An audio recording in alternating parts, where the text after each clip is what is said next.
Hello children, how are you all? I hope you are fine and safe. I am Dakshayani, handling biology from Bardasnath Metric Higher Secondary School, Arakkonam. Children, today we are discussing 12th standard botany, the chapter 1, asexual and sexual reproduction in the plants. And the topic of discussion today is about the sexual reproduction and the development of the male gamete. What is the male gamete? Microspore. Microspore is a male gamete. So now we are going to see how it is developed. And first we are going to study about the internal structure of the mature anther, right? So this is the structure of the mature anther, children. And what are the three structures of the anther?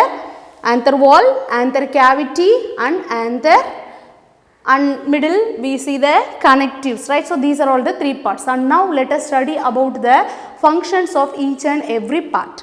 So first one is about the anther wall. Anther wall, it has first, what is the first layer, children? Epidermis. What is the function of the epidermis? Epidermis is single layer and it is protective. Since it is the outermost layer, it helps in the protection of the pollen grains. So the first layer is the epidermis and the second one is the endothecium and next is the middle layer. What is the middle layer? Middle layer is ephemeral. So now let us see the nature of the anther wall. First one, we see the epidermis is single layer and protective in function. And next to the epidermis, there is a layer called endothecium. And endothecium is hygroscopic. What do you mean by hygroscopic, children? Hygroscopic means they have the capacity to absorb water. Just take a pencil and note it down. What do you mean by hygroscopic? Hygroscopic means they have the capacity to absorb water, right? And you can see if this is in the anther, if it is a epidermis, right? Epidermis, and inner to this we can see the endothecium. But this endothecium we can see it lacks where the two lobes meet. Here the anther lobes lacks the endothecium, and this structure we call it as a stomium. What we call? Stomium. It's important 2 more question, children. What is stomium? Where the two anther lobes meet, there is a lack of thickening called as a endothecium. Why it is necessary? Because it helps in the dehiscence of the anther. What is dehiscence? After the maturation of the pollen grains, the anther dehisces. Dehisce means breaks to liberate the pollen grains. So this stomium is responsible for liberating the anthers, that is liberating the pollen grains. So, and next to the endothecium there is a layer called as a middle layer. Middle layer is ephemeral. What do you mean by ephemeral? Ephemeral, just note it down, children. Ephemeral means they have only short lifespan. Short lifespan, right? So on maturity the middle layer get destroyed. So of the anther wall consists of 4 things: epidermis, endothecium, middle layer, and the fourth one is a tapetum. So now we are going to study about the tapetum. This is the 4th layer. Tapetum is the 4th innermost layer of the anther wall. 4th innermost layer, and here it is dual in origin. What do you mean dual? Dual means 2. Tapetum is contributed by the 2 things. One by the connective, and another one by the anther walls, that is a epidermis. So the tapetum is formed both from the outer peripheral as well as from the inner side. So hence we say it is dual in origin, and the tapetum is responsible for the nature of the pollen grains. And there are 2 types of tapetum. One is a secretory and another one is a invasive. What do you mean by secretory? Secretory means it secretes some fluid. We say that as secretions, as glandular. So the other name of the secretory tapetum is parietal. Since it is present on the outer, we say it as a parietal. Since it secretes, it is said to be glandular, cellular. So what is the main function of the secretory tapetum? It is helpful in the nourishment of microspore. It is helpful in the nourishment of microspore. What is the nourishment, children? Right? The nutrition necessary for the microspore is provided by this tapetum. And the second one is a invasive tapetum. Invasive means what happens, the tangential and the radial cells get destroyed. That is, during the development, this tapetum get coalesces. Coalesces means get fused. So it is said to be periplasmodial in nature. So what are the two types of tapetum? Secretory tapetum and the invasive tapetum. And now we are going to discuss about the functions of the tapetum.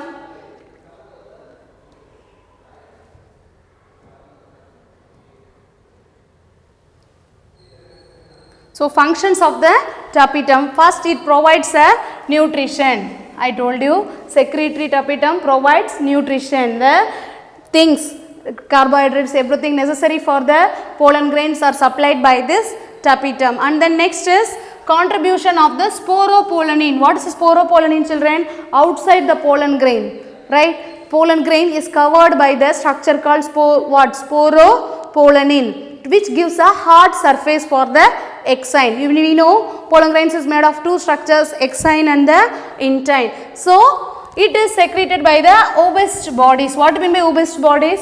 Obist bodies are present in the cells of tapetum. Cells of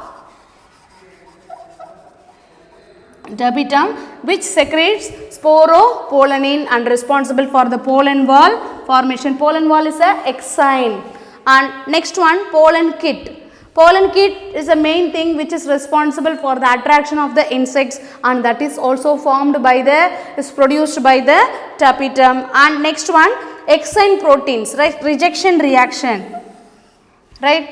When it reaches the stigma, what happens? The pollen tube gets protruded into the stigma. So the exine proteins are formed by the tapetum. So it's an important question, children. What are the functions of tapetum? First, the first one, it provides nutrition. Next, it produces sporopollenin. Next, it produces the pollen kit. And last, it is responsible for the rejection reaction of the exine proteins.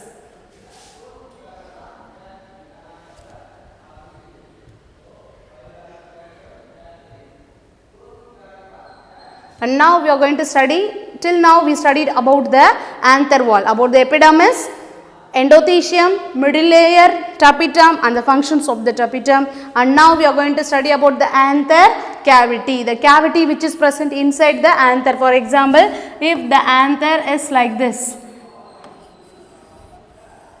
right, here we studied about the anther walls, and now we are going to study about the cavity. Cavity is the space present here, and here this cavity is filled with microspores in the young stage and or pollen grains at the maturity. When the anther is young, the anther cavity is filled with microspores, and when the anther is matured, it is filled with the pollen grains, right? And anther cavity. And what's the next structure?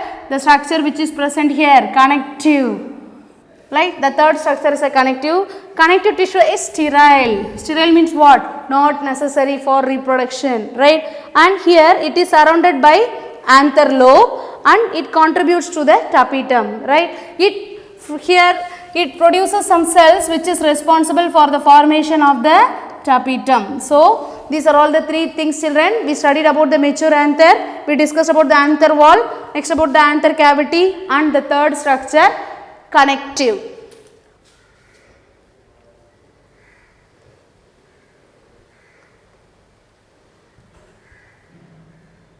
And now we are going to study about the structure of the pollen grain. So this is the structure of the pollen grain, children. The pollen grain is, it has two layers. Outermost layer is a exine and the innermost layer is a intine, right? And the shape of the pollen grain, in some plants the pollen grains may be globose. Globose means the shape of the globe. Ellipsoid, ellipsoid means like this, ellipsoid.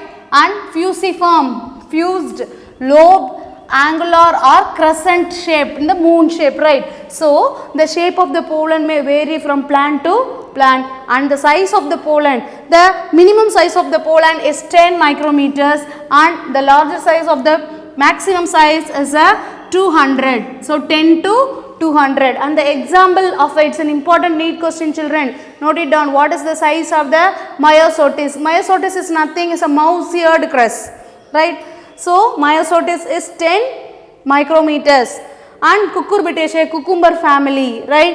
The size of that microspore is pollen grain is about 200 micrometers. And now we are going to study about the interlayer, this dark region, this layer, the outermost thick region, right? Outermost, this thick region we call it as a exine. It is the outermost layer of the pollen grain. Outer layer thick and not uniform. Yes, it is not very uniform, right? It has some projections like this. It is not uniform in size. And later, what are the things comprised in the exine? It is made up of cellulose, sporopollenin and pollen kit. Yes, I told you sporopollenin. What is the function of sporopollenin? Yes, it forms a wall surface. And what is the function of pollen kit? It forms a very sticky viscous substance which attracts the insects, right? And both are made up of the protein carotenoid. Both are made up of the protein carotenoid, orangish in color, right? And next you are going to study about the intine. Intine is quite opposite to the exine, children. Innermost thin, it is outer thick, it is innermost thin. Here exine is not uniform, but the intine is uniform. Uniform means like this, right? So this structure is a intine, is very uniform. And intine is made up of what are all the substance? Pectin, hemicellulose, cellulose and callose with the protein. So they will ask 2 more questions, children. Write the difference between the exine and the intine. These are all the main differences. And here in the exine wall we can see the germ pore. What is the structure?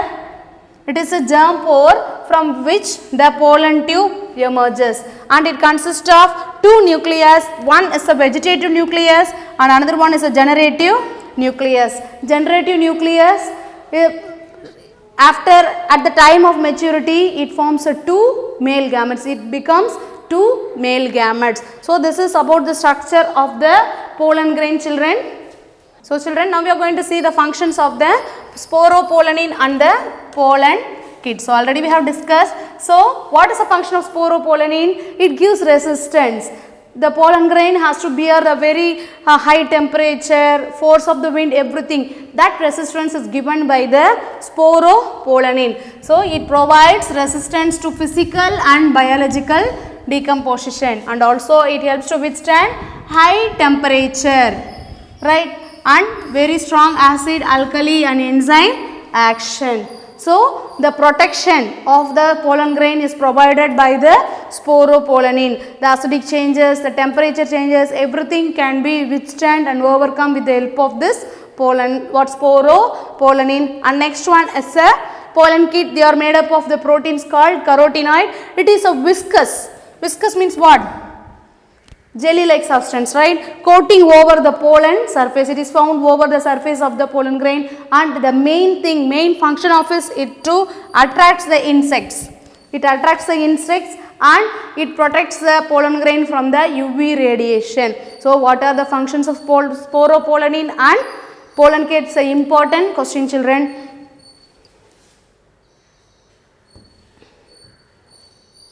So now we are going to discuss about the some details given in your do you know box, children. Just note it down. Palynology. What is palynology? Study of pollen grains is a palynology. And cryopreservation. Nowadays there are the pollen banks, children. They will collect the pollen grains of the rare plants and they will store it for very long periods. The process of preserving them by using the liquid nitrogen is said to be cryopreservation. And the temperature used is, the temperature is minus 196 degrees Celsius. The pollen grains are preserved in minus 196 degree Celsius. And next we are going to study about the bee pollen. What is a bee pollen? It is a substance which is collected by the bees, honey bees, and it is a natural substance. It consists of protein, carbohydrate, minerals and vitamins. And next we are going to see what is phallinology. Phallinology is the study of honey pollens. Children, phallinology is the study of pollen and melitophallinology is the study of bees. The pollination by insect we call it as melitophily. Next, you are going to study about the pollen calendar. What is a pollen calendar, children? Here, it gives, this calendar means gives information regarding the months, weeks, right? So, here the pollen calendar shows what are all the seasons the flowers are produced, which plants produce, what type of what flowers in which season. For example, we all know Strobilanthes kundiana, right? That is what? Neelakurinji, right? What, when it is produced, we know it is produced 12 years once, right? Kurinjipu. Likewise, this pollen calendar gives the correct information about the flowering seasons of the different plants, right? And here it is also helpful in preventing some persons from allergic diseases. Some persons may be allergic towards pollen grains. For example, the people suffering from asthma, they, by using this pollen calendar, they may avoid such seasons, right? So, example, children, underline this, Parthenium hysterophorus, right? It is a carrot grass, small weed structure, small weed plant which causes allergy in the asthma patients, right? So, this is given in your do you know box, children. Just note it down. And next we are going to study about the development of the male gamete, right? Microspore mother cell gives rise to microspore. Microspore forms the pollen grain. And now the anther liberates a pollen grain, and this is a pollen grain consisting of exine, intine and the nucleus. Later what happens?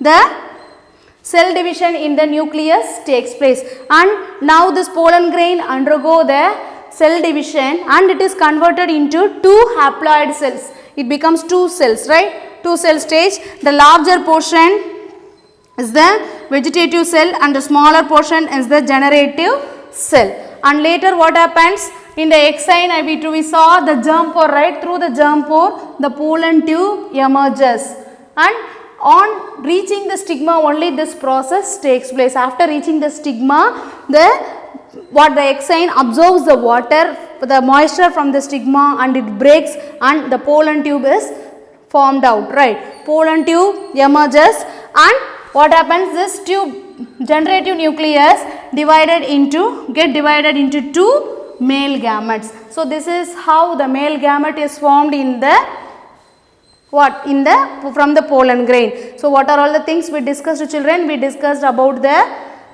development of the male gametophyte and how the structure of the pollen grains, about the internal structure and what are all the things, sporopollenin and the pollen kit which is present on the outer surface of the intine. So, still what is formed? Two male gametes is formed. So, till this what comes to an end? Microsporogenesis, the formation of male gamete gets over. So, we discussed about the microsporogenesis. Thank you, children.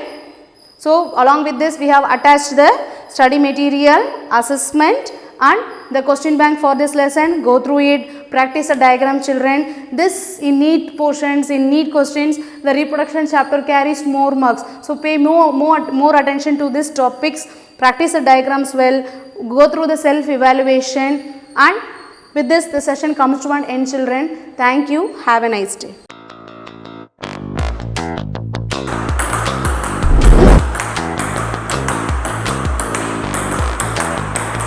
Nalini அமிர்தாவோட father ப்ரீகேஜிலேருந்து 8th standard படிக்கிறாங்க. இப்போ அது 5:30 to 6:30 வந்து ground running practice பண்ணிவிட்டு பாடி exercise பண்ணிவிட்டு அப்படியே school attend பண்ணிவிட்டு மத்தியானம் மேலே மதர் தெரேசா அகாடமியில் ப்ராக்டிஸ் பண்ணுறாங்க. மெட்ராஸில் MEMலும் ப்ராக்டிஸ் பண்ணுறாங்க. நேஷனல் டீமில் வந்து கோல்டு அடிச்சிருக்காங்க.